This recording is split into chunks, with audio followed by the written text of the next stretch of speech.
अस्सलाम वालेकुम, मैं हूं मुनीज़े जहांगीर और स्पॉटलाइट है नाजरीन आज एफबीआर के ऊपर। इसीलिए हमने दावत दी है chairman federal board of revenue जनाब राशिद महमूद लंगड़ियाल साहब को, जिनके ऊपर पूरी इकॉनमी का दारो मदार है। हुकूमत की बहुत बड़ी एक्सपेक्टेशंस हैं कि आने वाले साल के अंदर ये 15.2 खरब रुपए टैक्स कलेक्ट करेंगे और इसे ही पाकिस्तान की जो मईशत की तरक्की है वो बराह रास्त इससे जुड़ी हुई है। तो बहुत बहुत शुक्रिया जी, आप कम ही नज़र आते हैं टेलीविज़न स्टेशंस पे, तो बहुत शुक्रिया कि आपने अपना वक्त निकाला और हमें ये इंटरव्यू दिया। अब 15.2 खरब रुपए आपने इकट्ठे करने अगले साल, जबकि इस साल के अंदर आपको 800 बिलियन रुपीस का शॉर्टफॉल टैक्स कलेक्शन में हुआ है।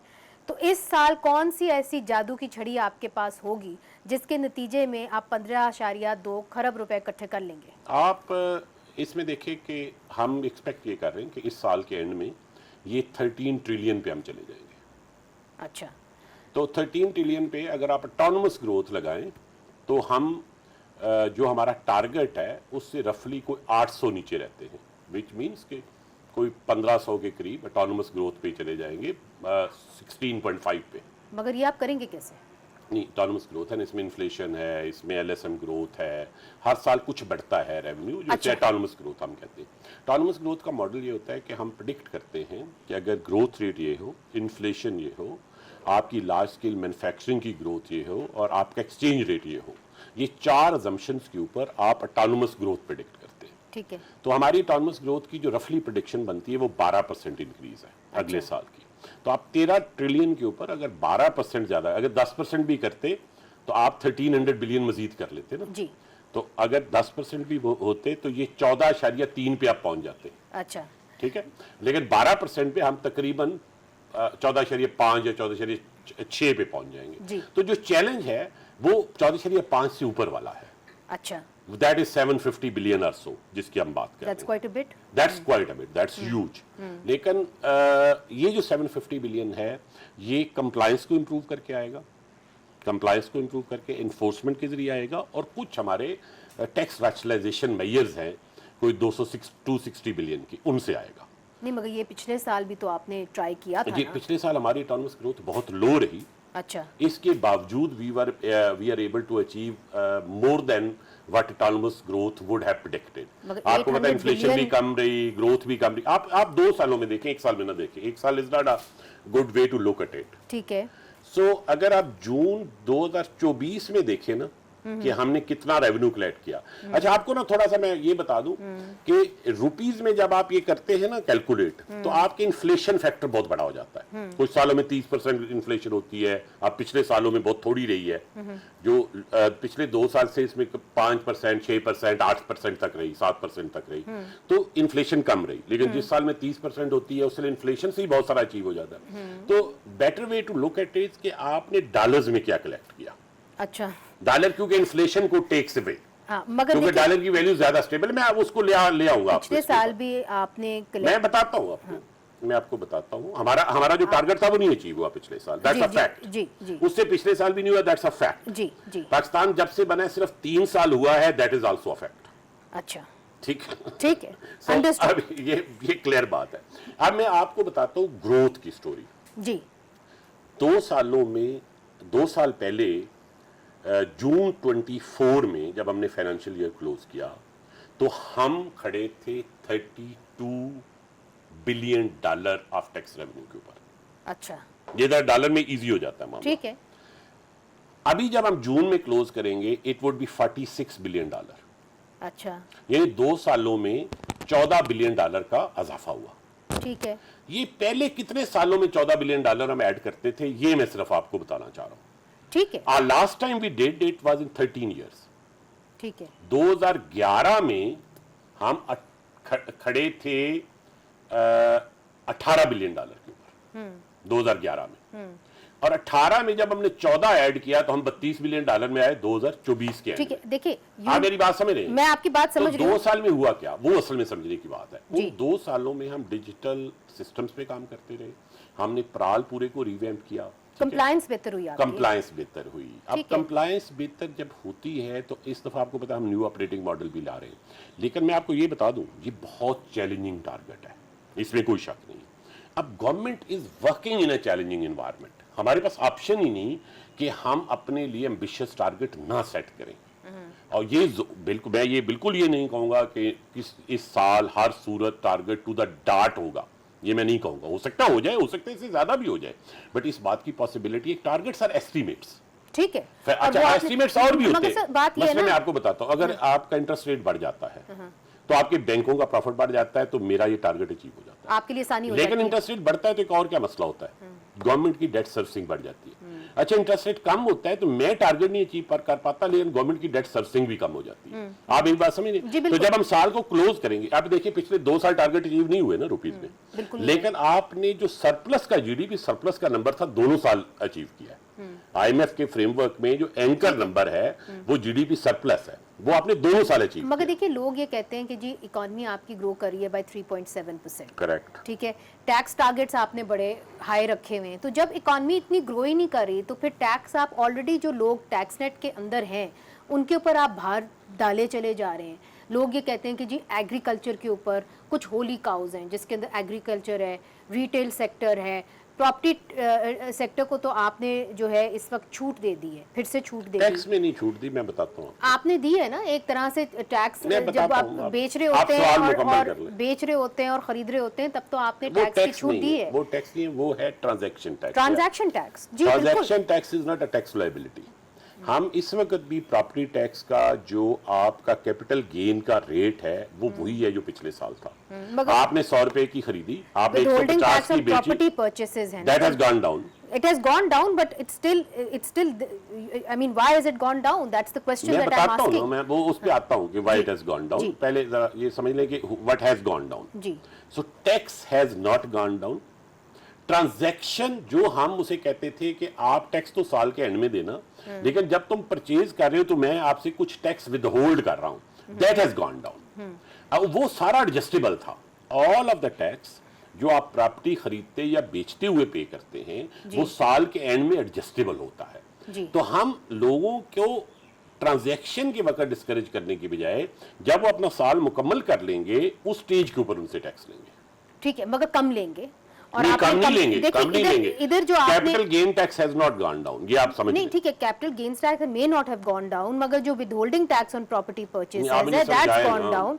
अब प्रॉब्लम ये है कि प्रॉपर्टी, देखिए ना सर, देखिए अगर आपकी जो नज़र है वो प्रॉपर्टी मार्केट के ऊपर है कि जी जो यहाँ पे प्रॉपर्टी मार्केट है उससे रियल एस्टेट से आपका कोई ना कोई बिजनेस, जिस तरह फाइनेंस मिनिस्टर ने भी कहा कि जी होएगा, मगर जो एक्सपोर्ट्स हैं उनके ऊपर कोई आपका फोकस नहीं है। ये आपको किसने बताया?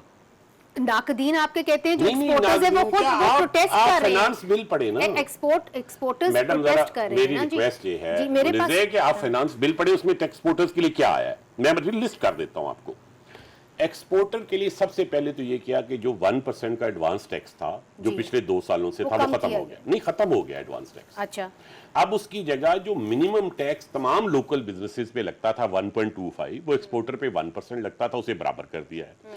सुपर टैक्स जो अभी तक लोकल बिजनेसेस पे है वो एक्सपोर्ट से खत्म कर दिया है। This is a big thing. नहीं, मगर वो ये कहते हैं कि जो clearance of the pending tax refunds है ना वो हमारी, अच्छा चलिए हमारे देखिए दो बातें डिफरेंट मैडम, मुझे अगर इसका हम जंप करेंगे तो फिर बात होगी नहीं।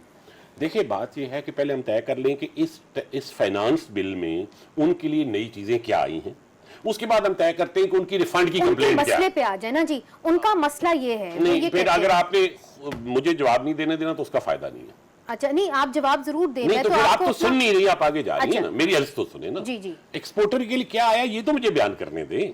चलिए, पहली बात ये है कि उनका जो एडवांस टैक्स था 1% वो खत्म हो गया। दूसरी बात ये है कि उनका जो सुपर टैक्स था एक्सपोर्टर का वो हमने खत्म कर दिया, जो डोमेस्टिक प्रोड्यूसर का नहीं किया।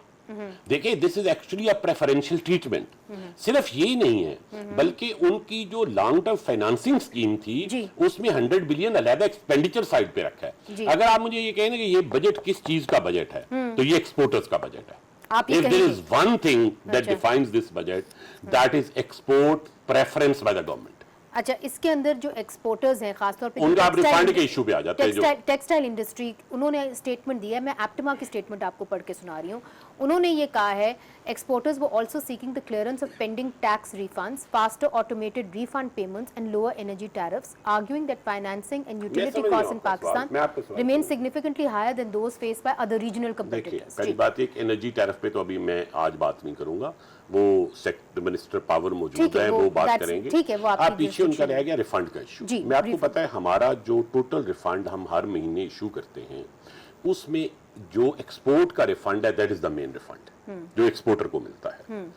और गवर्नमेंट की प्रेफरेंस ये थी कि इनका टाइम लैग होता था 3 महीने का, जी। हमने वो टाइम लैग खत्म कर दिया है। अब आपका ड्यू होता है 1 मार्च से 30 अप्रैल तक, 31 मार्च तक। जी। जितना आपका रिफंड ड्यू हुआ है that is paid in the first week of April. इस साल रिफंड में 80 बिलियन मोर हमने पे किया है। सो गवर्नमेंट की जो प्रेफरेंस है एक्सपोर्टर को फैसिलिटेट करने की, वो ना सिर्फ जो फाइनेंस बिल है उससे यहाँ है, बल्कि हमारे पिछले साल की प्रैक्टिस से भी है यहाँ। I have talked to lot of exporters.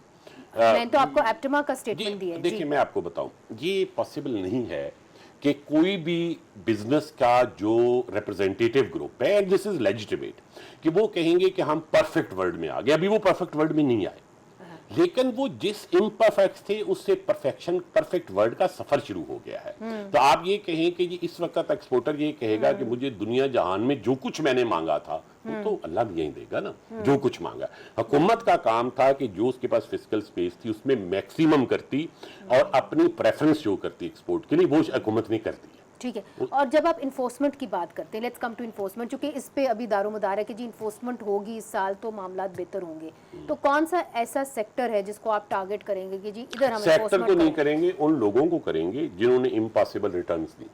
और इम्पॉसिबल रिटर्न क्या होती है? मेरे पास कोई 9000 के करीब ऐसे इंडिविजुअल्स हैं जो मेरे डेटा में है इस वक्त, उनका 1.5 ट्रिलियन के बैंक डिपॉजिट्स हैं at one single point in time. ये बैंक का डेटा भी मेरे पास अवेलेबल है शनाख्ती कार्ड नंबर्स में। और उन्होंने अपने रिटर्न में लिखा है कि हमारी 0 इनकम है।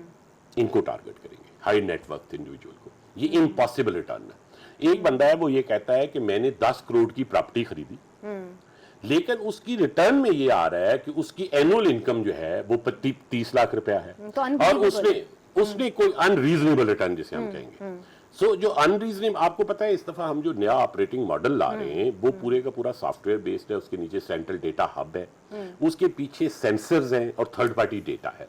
इस सारे को अब हमने इनेबल कर दिया है और उसका एक्चुअली जो पायलट है वो जून में शुरू हो चुका है। तो जून में first notices have gone to these people जो इम्पॉसिबल। हमने अभी पायलट बेसिस पे किया है।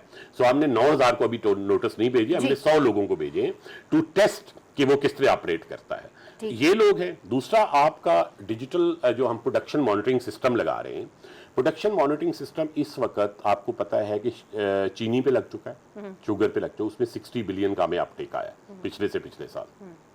वो ज़ाहिर है अब उसमें 90-95% sales tax is now with in the net in the sugar sector.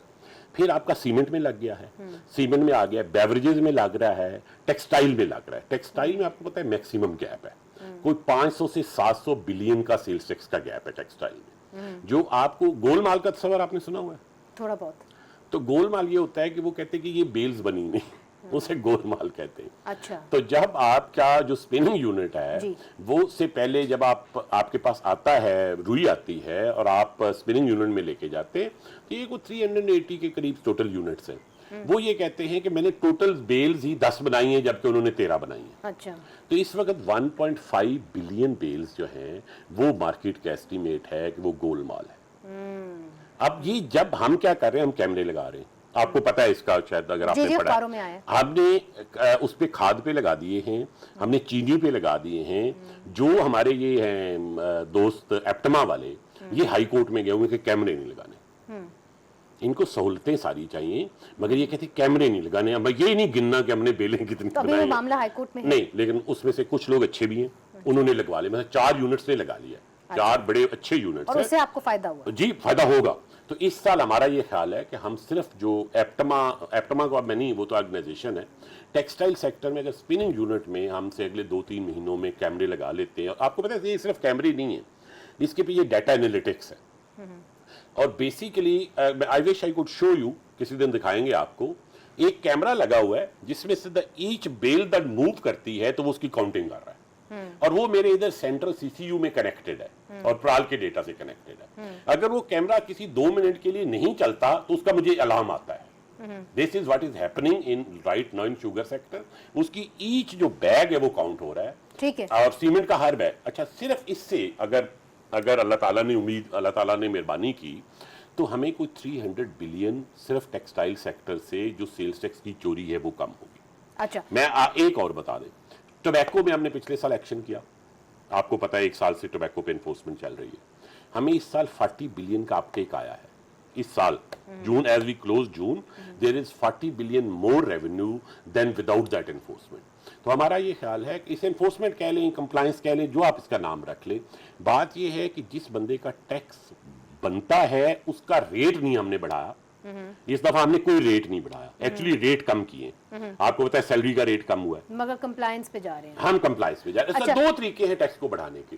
एक तरीका ये कि आप रेट बढ़ाते रहे, जो हम बढ़ाते रहे कई साल, ठीक है, लेकिन ये रेट अब उस लेवल पे पहुंच गए जिसपे उसका पे ऑफ कम होना शुरू हो गया। हाँ, और कम लोग जो हैं वो टैक्स नेट के अंदर आना चाह रहे हैं, बिकॉज वो कहते हैं कि जी ऑलरेडी टैक्स नेट के अंदर है, उसके ऊपर भार आप ज्यादा डाल रहे हैं, जिसको सैलरी मेरे ख्याल में क्लास तो है। इस बजट ने ये डायरेक्शन सेट कर दी है कि गवर्नमेंट को रेट बढ़ाने की बजाय रेट कम करने अच्छा, चाहिए। एक बड़ा अहम आपसे सवाल करना है जिसके ऊपर पूरा जो एक इस दफ़ा बजट में जो नई चीज़ आई वो ये थी कि जी ये नई चीज़ ये थी कि जी सूबों ने पहली दफ़ा जो है कुछ अपनी जो रकम है वो वापस देनी है अंडर स्ट्रेटेजिक फंड सेंटर को।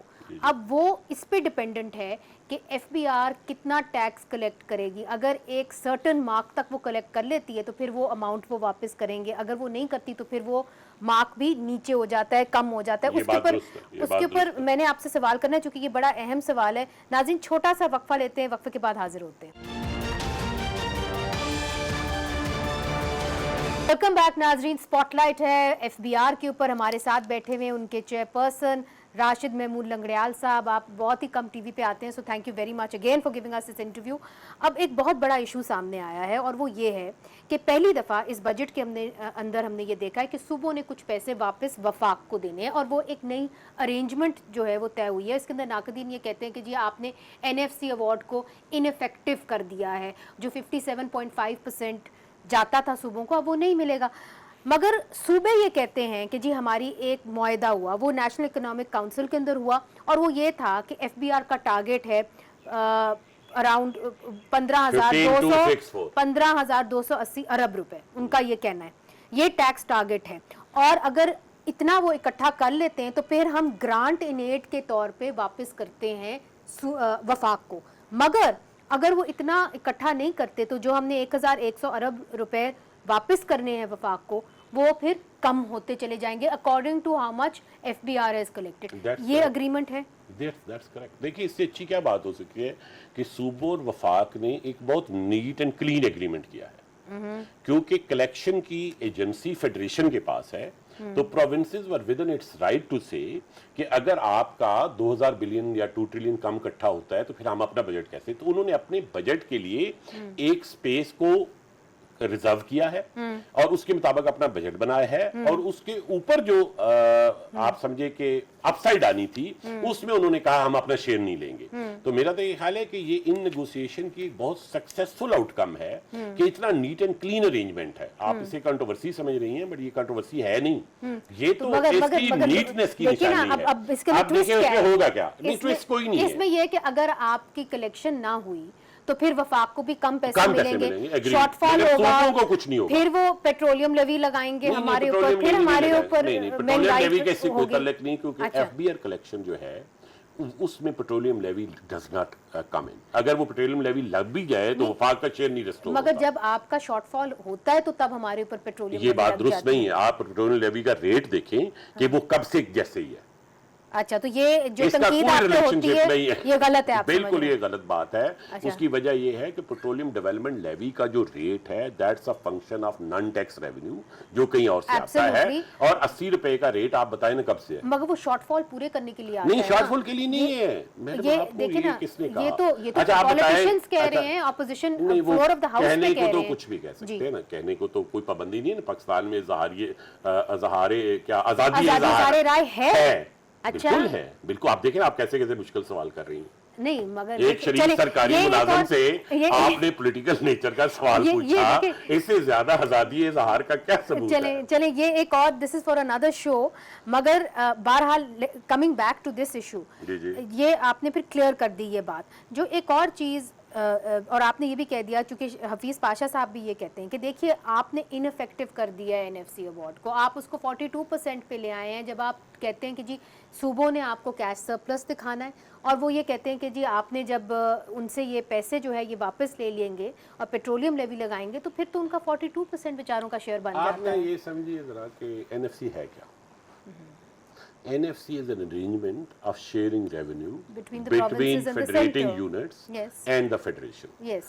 ये दुनिया में पाकिस्तान वाहिद मुल्क नहीं है जहाँ पे ये शेयरिंग अरेंजमेंट मौजूद है। Right. और ये शेयरिंग अरेंजमेंट अगर कोई स्टैटिक प्रोसेस होता तो ये एक दफा किसी जगह लिख दिया जाता और इसके लिए कोई कमीशन ना बनाया जाता।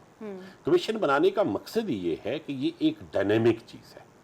अच्छा, अब ओवर टाइम क्या हुआ है कि फेडरेशन की जो डेट लाइबिलिटी है वो रफली 61% of the total federal revenue आ गई है। अनदर यू ऐड 20-25% जो हमारी डिफेंस ऑब्लिगेशन, आपके दो सूबों में एक प्रॉब्लम है, आपका वेस्टर्न बॉर्डर है, ईस्टर्न बॉर्डर है, you have just fought a war, the new kinds of wars are coming, you have all दोस।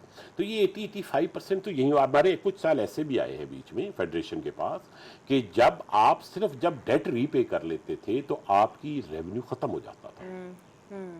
ठीक है, फिर बाकी हम सब डेट से लेके करते थे। तो इसका मतलब ये हुआ कि ये तो नहीं हो सकता सूबे और फेडरेशन क्या है, ये एक ब्रदरहुड है ना। तो ये तो नहीं हो सकता कि एक भाई पूरे का पूरा निजाम कर्ज लेके चला रहा हो और बाकी 4 भाई सरप्लस में हो, ऐसे नहीं होगा ना। इसका मतलब 28वीं आईनी तरमीम आई नहीं, तरमीम तो एक अलग बात है। देखिए अभी तो ये कोऑपरेटिव फेडरलिज्म है। अच्छा, ये जो अभी आपने देखा है ये cooperative federalism is a known form of capitalism. ठीक है, आप तो इसमें हमें सेलिब्रेट करना चाहिए कि सूबों ने और वफाक ने मिलके कोऑपरेटिव फेडरलिज्म की एक अच्छी मिसाल दी है कि उन्होंने मिलके फैसला किया कि भी फेडरेशन को पैसों की जरूरत है तो हम अपने हिस्से से कुछ सैक्रिफाइस करेंगे। वो बेचारे सूबों से पूछे ना जो बार बार टीवी चैनल्स पे आके कह रहे हैं कि जी हमारे साथ ज्यादती होगी है, मगर चले अगर इस बात से क्या, इसमें तो एमओयू साइन होना है, एक कमेटी में बैठ के फैसला हुआ है, मुझे समझ नहीं आती सुबह, मुझे नहीं लगता किसी प्रोविंस ने ये बात कही है। इसके ऊपर मुजम्मिल असलम साहब हमारे प्रोग्राम के अंदर आए हैं और उन्होंने वाज़े तौर पे कहा है कि जब तक हमारी इमरान खान साहब से मुलाकात नहीं होती तो हम ये पॉलिटिकल बात है, इसमें मैं कमेंट नहीं करूंगा, आई विल नॉट टॉक। मैं एक चीज और आपसे पूछ रही हूँ कि इस वक्त 170 बिलियन रुपीस जो हैं आपके, वो अदालतों के अंदर जो हैं वो फंसे हुए हैं किसी ना किसी केस के अंदर। अब वो जाहिर है उस मामले को आपको एक्सपर्टाइट भी करना पड़ेगा, मगर आपका क्या उम्मीद है कि अचीवमेंट होगी इस हवाले से? आपको पता है ना कि इस साल अदालती जो जगहों पे पैसे फंसे हुए थे उसमें सिर्फ सुपर टैक्स में हमारे को 220 बिलियन थे। अच्छा, उसका फैसला हुआ और वो 200 बिलियन हमने 220 बिलियन लिए हैं। अच्छा, पे इसी तरह apart from super tax other litigation में हमने को 50 से 60 बिलियन कलेक्ट किया है।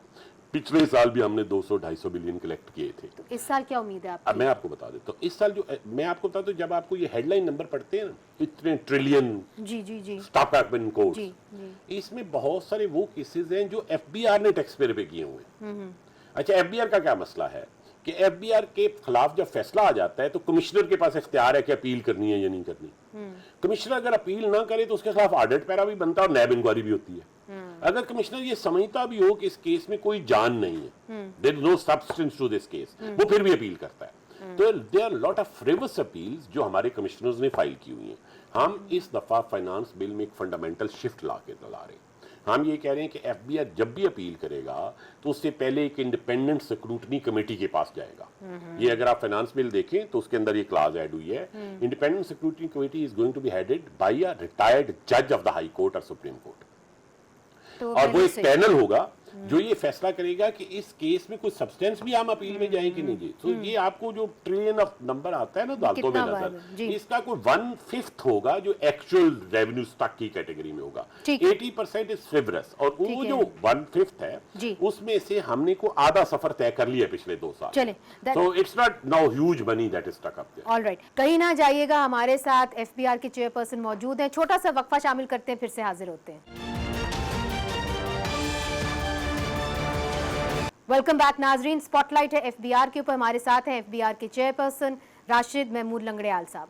अच्छा, फाइनेंस कमेटी ने ये रेकमेंड भी किया था कि जो पीटीए टैक्स लगा रही है फ़ोन्स के ऊपर, इसको कम किया जाए, तो इस हवाले से आपने कुछ सोचा है? एफबीआर नहीं कुछ करता है इसमें, ये जो टैक्स पॉलिसी का फंक्शन है, और tax policy function has now been shifted to finance division, और मेरा ख्याल है कि ये वहाँ जरूर कंसिडर हुआ होगा। I am not privy to that, but I am sure ये वहाँ कंसिडर हुआ। अच्छा जी, ताजिर दोस्त स्कीम आप लोग लेके आए, जी, बिल्कुल। मगर उसके अंदर आप लोगों ने जो कलेक्ट करना था, आपने वो I think it was around 10 billion rupees if I am not कुछ भी नहीं रॉन्ग, कलेक्ट हुआ और जी। 10 मिलियन आपने कलेक्ट किया। तो अब जो रिटेल सेक्टर है उससे क्या मैं उम्मीद बताता हूँ आपने ताजा दोस्त की स्कीम हुई में है? इशू क्या था। मेरे आने जी। से पहले आई थी, जी, जी। ये 2024 के जून में जो बजट आया जी। था उसमें आई थी, और जब हमने उसके एनालाइज किया तो वो ना बहुत आप ये समझिए स्टेट जैकेटेड स्कीम थी कि फलां टाइप की नेबरहुड हो और उसकी मार्केट हो तो उसमें इतने स्क्वायर फुट अगर दुकान हो तो उससे इतना टैक्स लिया जाएगा। That was very straitjacketed scheme, and it did not take into account the type of business. फर्ज क्या आप F63 में फूल बेचते हैं और आपकी दुकान, तो आपका डिफरेंट प्रॉफिट है। अगर आप वहाँ पे महंगी घड़ियाँ बेचते हैं तो आपका डिफरेंट प्रॉफिट है। तो आप स्क्वायर फुट एरिया के साथ जब आप करेंगे तो कोई मुनासिब प्रैक्टिस नहीं है। तो ताजरों ने उस पर एहतजाज किया, आपको याद होगा जुलाई अगस्त सितंबर में जब मैं आया तो ताजर रोज एक अपील करते थे। जी, ठीक है, प्रैक्टिकली इस पर अमल नहीं हुआ इस स्कीम और प्रीवियस स्कीम्स में। और मैं आपको एक बात कहूँ, हम परफेक्ट वर्ल्ड में नहीं रहते। परफेक्ट वर्ल्ड वो होती है जिसमें 100% कंप्लायंस हो। पाकिस्तान में जब से पाकिस्तान बना है, ताजरों से या रिटेल सेक्टर को टैक्स नेट में नहीं लाया जा सका इन एनी सब्सटेंशियल सेंस, और उसकी वजह हमारी अपनी ग्राउंड रियलिटीज़ हैं, पॉलिटिकल इकोनॉमी की रियलिटीज़ भी हैं और एडमिनिस्ट्रेटिव डूएबिलिटी की भी रियलिटीज़ हैं। तो may be technically best solution तो यही होता कि हम कहते हैं जी 29% टैक्स सब पे है तो रिटेलर से भी वही क्यों नहीं लेते, जो बेस्ट ये आप देखते होंगे। लेकिन उसकी आप देखें कि हमारी एडमिनिस्ट्रेटिव आउटरीच के अंदर वो है या नहीं है, और उसकी पॉलिटिकली एडवोकेबल है या नहीं है। मैं उस वक्त, मैंने ये कहीं और भी मुझसे किसी ने पूछा था तो मैंने कोट किया, मैं ग्रेड 17 में असिस्टेंट कमिश्नर होता था मीरपुर खास में, 99 की बात है, 1999, तब आप बहुत छोटी होंगी। तो मुशर्रफ साहब का मार्शल लगा था, और ये 99-2000 में सर्वे शुरू हुए थे ताजरों के, अगर आपने सुना हो। मैं इतनी भी छोटी नहीं थी। अच्छा, तो अगर आप छोटी नहीं थी तो आपको याद है कि इवन फोर्सेज आई, और मुझे हैदराबाद के कुछ वाकयात याद है, वो बहुत अनप्लेजेंट वाकयात थे, और उनके नतीजे में फिर उसे अबैंडन किया गया। तो एक ना रियलिटी ऑन द ग्राउंड भी मौजूद है, और फिर ऐसा नहीं है कि रिटेलर कोई टैक्स नहीं दे रहा, सेल्स टैक्स तो सब दे रहे हैं ना, जब वो कोई चीज़ कंज्यूम करते हैं तो वो दे रहे हैं, इनकम टैक्स का उसका इशू है। बिल्कुल। तो अभी जो ये स्कीम लाए हैं इसमें और बाकी स्कीमों में दो फर्क है। एक फर्क तो ये है कि ताजरों ने खुद इसका मुतालबा किया, which itself gives it credence।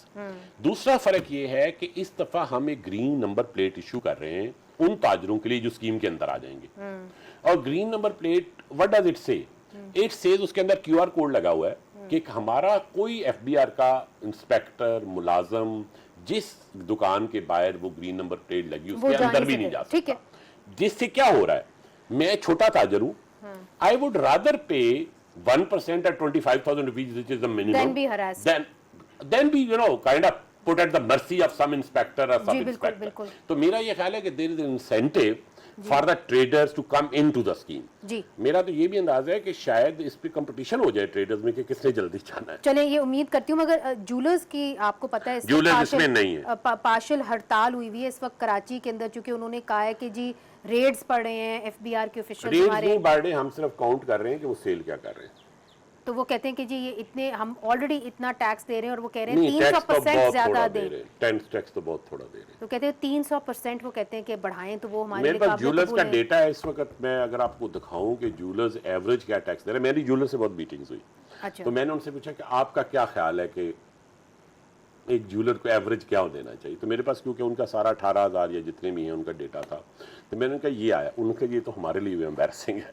अच्छा। तो वो बहुत थोड़ा टैक्स रिटर्न में आ रहा है। तो हम क्या कर रहे हैं कि हम एसेंशली 175 का एक सेक्शन है इनकम टैक्स का, उसके तहत पिछले साल पार्लियामेंट ने एम्पावर किया था कि आप जाके देख सकते हैं कि सेल कितनी हुई है, क्योंकि सेल क्या है, sale is your total revenue right minus your expenditure, that is your income tax statement. Right. ठीक है, आप वो एक्सपेंडिचर तो अपना जो भी कोट करें, बट असल बात जिस चीज को वो सप्रेस कर रहे थे वो सेल वैल्यू को कर रहे थे। ठीक है। तो जब वो हमारे पास आ जाती है तो इस वक्त जो टीम्स वहां जाती हैं वो एसेंशियली उनसे सेल का रिकॉर्ड मांग रही हैं, ठीक है। क्योंकि पाकिस्तान में आदत नहीं है। ये अभी जो रिटेलर की भी आप बात कर रहे थे तो ज्वेलर ये कहते हैं कि ये हमारे साथ जाती हो रही है, लेकिन I have met their association 3 times. मैंने उनके साथ एक थॉट एक्सपेरिमेंट भी किया। मैंने कहा जी आप 100 ज्वेलर हम सिलेक्ट कर लेते हैं सारे ज्वेलर के डेटा में से रैंडमली, मेरी टीम भी उसकी एक असेसमेंट कर लेती है, आपकी टीम भी एक कर लाए, और हम इत्तेफाक कर लेते हैं कि वाकई कितना, और जो उसने डिक्लेयर किया वर्सेस जो मेरी टीम जाके असेस करे वर्सेस जो उनकी करे, और उन्होंने मेरे साथ एग्री किया। फिर 2 हफ्ते बाद आए और हमने इंडिविजुअल देखा और हमारा जो डेटा था, उन्होंने कहा नहीं ये तो बड़ा गरीब आदमी, इसका कुछ नहीं। तो उसके घर में 2 गाड़ियां खड़ी थी, हमारे पास तस्वीर थी, तो हमने वो दिखाई उधर। उनका नहीं सर हमें एक दफा थोड़ा टाइम और दें, हम फिर कर रहे हैं। तो वो इंशाल्लाह हमारी उनसे नेगोशिएशन चल रही है और अच्छे लोग हैं। मैं आपको बताऊं ज्वेलर्स की जो एसोसिएशन है उसमें बड़े अच्छे लोग हैं, शिकारपुरी साहब हैं, दूसरे लोग ये पूछते हैं कि ये जो बजट इस दफा आया है, एक डिमांड होती है ना जिसकी वजह से आपको उस जो भी वो ग्रुप होता है उसको आप सेटिस्फाई करते हैं। बिजनेस क्लास टिकट्स के ऊपर टैक्स छूट देना की क्या डिमांड थी? मैं बताता हूँ उसमें इशू क्या था। 2 बातें हो रही थी। एक तो ये हो रही थी कि टिकट की बाइंग जो थी ना वो आउटसाइड द कंट्री शिफ्ट हो रही थी। अच्छा, तो मेन इशू ये था। ये 2 आपने चीजें देखी होंगी, आपने 2 चीजें मेन देखी होंगी जो इस टाइप की हैं। एक तो बिजनेस क्लास के ऊपर अगर 2.5 लाख था तो उसे 50,000 कर दिया, ठीक है, विच इज मोर रीजनेबल। अच्छा 2.5 लाख तो बिल्कुल ही एक ऑड सी बात थी ना कि आपका टिकट 2 लाख का और 2.5 लाख आप उसके ऊपर, मगर डिमांड्स होती है ना, तो नहीं डिमांड नहीं थी। इसका मेन इशू ये था कि people now had started buying from Europe. अगर आप यूरोप से बाय करके इधर आते तो उसमें तो वो टैक्स नहीं लग रहा ना, ठीक है। आप पाकिस्तान से बाय करते थे, वी वांट कि वो वॉल्यूम शुड कम बैक। जी जी, लास्ट और वैसे भी अनरीजनेबिलिटी भी होती है टैक्स की। जी, वही मैं आपसे पूछना मतलब मैंने ये बाल पर 10 रुपए का खरीदा तो इसमें 20 रुपए टैक्स तो नहीं होना चाहिए ना, 5 रुपए। जो आपके सिंपथाइजर्स हैं वो ये कहते हैं कि जी बहुत बड़ा हदफ आपने एफपीआर को दे दिया है। एट द सेम टाइम क्योंकि आई नो कि this is a political question, मगर प्रॉब्लम ये है कि Pakistan, gratitude to such sympathisers, yes, मगर पाकिस्तान के अंदर everything is a political issue. बात ये है कि लोग ये भी पूछते हैं कि देखिए आप मेन इश्यूज के ऊपर आए ना, आप पूरा स्मगलिंग रैकेट है, आप वो टैक्स नेट से बाहर है। अब वो जो है आप ना बॉर्डर्स खोलने को तैयार है, वहाँ पे स्मगलिंग होती चली जा रही है। अब तो आपने अफगानिस्तान के साथ भी बॉर्डर बंद कर दिया है। बॉर्डर ही बंद है तो स्मगलिंग कैसे हो रही है? नहीं हो रही है ना जी, स्मगलिंग बंद बॉर्डर के अंदर अफगानिस्तान से नहीं, ईरान से तो तेल की स्मगलिंग सबको मालूम है बलूचिस्तान में हो रही है। तो ये सारी चीजें तो टैक्स नेट से बाहर है। यकीन कर लीजिए कि हिंदुस्तान के साथ भी जो है कहीं ना कहीं स्मगलिंग हो रही है, दुबई के जरिए बहुत कुछ है। तो चलें आप लेट्स से दुबई के रास्ते हो रही है, तो आप अगर ईरान के साथ भी अगर कर लें और जो इतना बड़ा स्मगलिंग रैकेट है। साल में डिजिटल एनफोर्समेंट स्टेशन। अच्छा मैं पहले वो सवाल का आपको जवाब दे दूं, वो आप रह जाएगा। आपके चैलेंजेस क्या है? मैं ये पूछना चाह रही हूं कि इतना बड़ा जो स्मगलिंग रैकेट बाहर है, how do you propose to bring it? Doesn't it have to have a political decision? Sympathise करते हैं या एफबीआर से करते हैं। FBR target is a derivative function, independent नहीं होता। गवर्नमेंट का एक रेवेन्यू स्ट्रीम है जो स्टेट बैंक से आती है, एक पीडीएल से आती है, ये नॉन टैक्स रेवेन्यू है। उसमें बहुत ज्यादा गुंजाइश नहीं होती ऊपर नीचे होने की, एक रेट है और स्टेट बैंक की एक प्रोजेक्शन है। इसके अलावा गवर्नमेंट का एक शेयर है जो डिविजिबल पूल से आता है और गवर्नमेंट की एक्सपेंडिचर है। आप जब एक्सपेंडिचर की, ये मेरे पास ना शीट बनी हुई है एक्सपेंडिचर की, ये कहती है कि गवर्नमेंट को इतने पैसे इस साल चाहिए। इस साल पे नॉन टैक्स रेवेन्यू है which is a fixed number. अब जो भी रिमाइंडर है ना that is the FBR target. FBR target कोई ऑर्गेनिक नंबर नहीं है। नहीं, आई टोटली अंडरस्टैंड दैट, मगर मैं ये समझने की कोशिश कर रही हूँ कि आप उधर पोटेंशियल क्या देख रहे हैं? व्हाट इज द पोटेंशियल कि जो स्मगलिंग रैकेट इतना हमने पिछले साल अनडॉक्यूमेंटेड, मैं आपको पिछले साल का बताता हूँ, पिछले साल का बताता हूँ। पिछले साल जब हमने सख्ती की और इसमें फोर्सेस ने सख्ती की बलूचिस्तान बॉर्डर पे और पाकिस्तान कस्टम्स में उसमें बहुत काम किया, तो उसका नतीजा ये हुआ कि जो आपका पीओएल प्रोडक्ट्स फॉर्मल चैनल से आती थी वो बढ़ गई। जब आप कहते हैं ना इस साल पीडीएल ज्यादा कलेक्ट हुई है, तो इसमें एक तो वजह वो प्राइस का बढ़ना है ना, जो जिसकी तरफ आप इशारा, एक वजह ये है कि बहुत सारा जो इनफॉर्मल पीओएल आता था वो आना कम हो गया। अच्छा वो जो कम हुआ तो वो कहां से आया? वो फॉर्मल चैनल से आया। समझ गया। अच्छा उससे मुझे रेवेन्यू नहीं आया बट पीडीएल में रेवेन्यू आ गया। ठीक है। So lot of our anti smuggling effort was successful last year, और इस साल इंशाल्लाह हम डिजिटल एनफोर्समेंट स्टेशन की फर्स्ट फेज को लॉन्च कर रहे हैं। आपको पता है हमने को 1500 लोग ट्रेन कराए हैं, नए रिक्रूट किए हैं मार्केट से, ये इंस्पेक्टर्स हैं और फोर्सेज हैं, इनकी पूरी ट्रेनिंग कराई है पुलिस से, और हम इंडस कलेक्ट्रेट को एक्टिवेट कर रहे हैं। Indus is a natural boundary between areas which are sparsely populated and where the market, 80% of the market is Karachi and east of Indus. Right. So while we might not be able to control each foot of the border Right, with Iran, right. but we can control all the bridges, 26 bridges on the Indus. Right. If we are able to lock that, a lot of smuggling would go down. Right. Well, thank you very much. बहुत शुक्रिया, It was आपने a बड़ा pleasure. तफसीली interview दिया and I think we covered a lot. So बहुत शुक्रिया and thank you for giving us the interview to Spotlight. Pleasure Thank to you. talk to you. Thank you.